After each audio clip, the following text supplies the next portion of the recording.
It's very likely that you are suffering from vitamin D deficiency and you may not even be aware of it. So, I suffered from chronic vitamin D deficiency for years before I found out.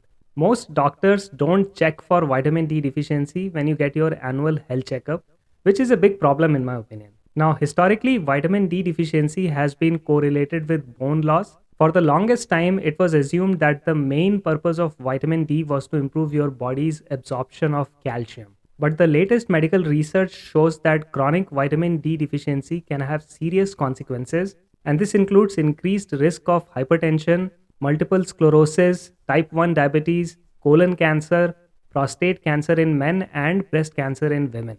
Now, personally, I have suffered from chronic fatigue, muscle pain, and anxiety, which were all gone once I fixed my vitamin D deficiency. Many studies have shown that vitamin D deficiency is common in both men and women across different age groups in the United States adult population, especially among minority groups. Vitamin D deficiency is defined as 25 OHD serum levels lower than 20 nanograms per milliliter, and this can be measured using a simple blood test. Here is a medical research paper where they studied a total of 4,495 individuals aged 20 years and above. These researchers found that about 30% of white Americans had vitamin D deficiency, but the rate jumped to about 80% for black Americans. Also, 80% Hispanic men and about 65% Hispanic women were deficient in vitamin D. Other minority groups, they did not fare any better, and about 55 to 60% of them had vitamin D deficiency. So that means more than half the population suffers from vitamin D deficiency, and I think this is just mind blowing. Now, ever since I was diagnosed with vitamin D deficiency, I have been obsessed with learning everything about it. For your benefit, I have listed all the medical research papers and studies that I am citing in this video. They are all linked in the video description below. Unlike other vitamins which are obtained through dietary sources, vitamin D is not naturally present in most foods. Fatty fishes and fish liver oil are few quality sources of vitamin D, and smaller amounts can also be found in beef liver and some mushrooms. But the main source of vitamin D is sunlight, specifically UVB radiation, which our bodies use to produce vitamin D. Unfortunately, the same UVB radiation can also cause skin cancer. So people have been told to actively block out this kind of radiation, and that's the reason we all use sunscreens. Now, any factor that reduces the amount of UVB exposure will reduce the natural production of vitamin D in our body. Folks living at latitude greater than 37 degrees north and below 37 degrees south during the winter and early spring season, they will get reduced UVB exposure. This is because an increase in the zenith angle of the sun during winter and early morning and late afternoon results in a longer path for the solar UVB photons to travel through the ozone layer, which efficiently absorbs them. Now, in the United States, this roughly translates to a line drawn from San Francisco, California to Richmond, Virginia. So, anyone who lives north of this line will have reduced sun exposure in the month of autumn and winter, thereby making vitamin D synthesis nearly impossible. Physical barriers such as clothing, sunscreen, and UV blocking glasses, they can also negatively affect the synthesis of vitamin D in our bodies. Also, urban cities usually tend to be polluted and they have higher levels of nitrogen dioxide and ozone. So these gases, they absorb the UVB photons, which means even if you are spending a lot of time in sun, your skin will hardly synthesize any vitamin D.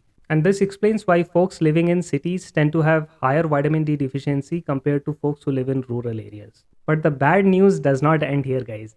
There are biological factors that can mess with your body's ability to synthesize vitamin D. Skin pigmentation plays a significant role in vitamin D synthesis as it can hinder UVB absorption. So people with lighter skin absorb the UV rays better than those who have darker skin. So that means if you are a dark colored person like myself, you can spend over 2 hours in the sun every day and still stay deficient in vitamin D. Now, age also plays an important role since our bodies seem to lose their ability to synthesize vitamin D as we get older. So guys, here is the $1,000,000 question. What is the best way to ensure adequate levels of vitamin D?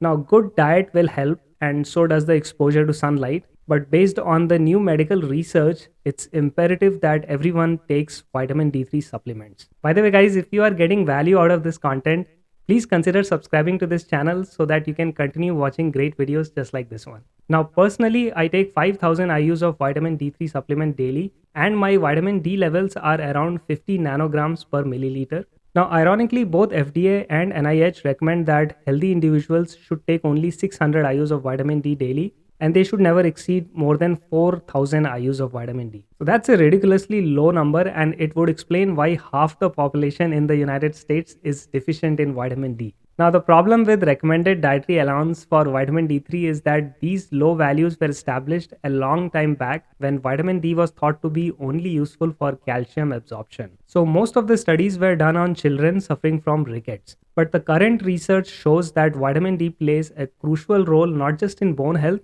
but also cancer prevention, depression, type 2 diabetes, cardiovascular diseases, weight loss, and multiple sclerosis. Now, I found this interesting study that was done in healthy adults who received either 400 or 2000 IUs of vitamin D3 for 3 months in winter, and they reported that 291 genes were either upregulated or downregulated. Now, these genes affect as many as 80 different metabolic pathways, from immune modulation to enhanced antioxidant activity. So, this research clearly shows how important vitamin D3 is and how important it is for us to have healthy levels of vitamin D. The next obvious question to ask is, how much vitamin D3 supplement should one take? Unfortunately, there is no straightforward answer because it depends on person to person. So, I would recommend that you consult your doctor and get your vitamin D levels tested. Current research has shown that a daily dose of vitamin D3 up to 10,000 IUs is considered safe in healthy adults. Higher doses of vitamin D3 up to 40,000 IUs per day is still considered safe,